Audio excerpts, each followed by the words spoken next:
لعنت کیا ہے اور اس کی دنیا اور آخرت میں خطورت کیا ہے۔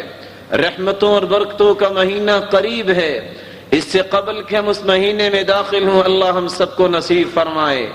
ہمیں اپنے آپ کو اس لیے تیار کرنا ہوگا کہ ہم نے رحمتیں لینی ہیں تو وہ کیسے ممکن ہوں گی، ہمیں کون سے کام چھوڑنے ہیں جس سے انسان ملعون ہو جاتا ہے۔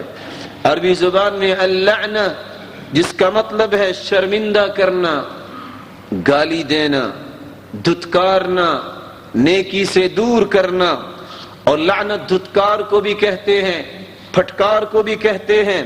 اور جس شخص کے بارے میں ملعون کا لفظ بولا جائے اس کا مطلب ہوتا ہے یہ بدبخت ہے، منحوس ہے، یہ رسوا ہے، یہ شیطان ہے، یہ اللہ کی رحمت سے اور بھلائی سے دور کیا گیا ہے، یہ بہتری اور بھلائی سے محروم کر دیا گیا ہے، یہ دنیا اور آخرت میں خسارہ پانے والا ہے۔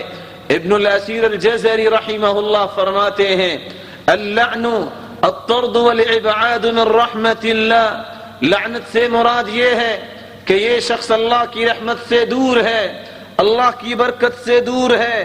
وقال اہل اللغہ لعنہ اللہ ای طردہ وابعدہ من الخیر واستحق العذاب فصار ہالکا۔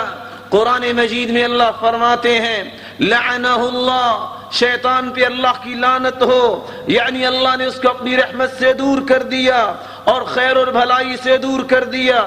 واستحق العذاب، اور وہ اللہ کے عذاب کا مستحق بنا دیا گیا۔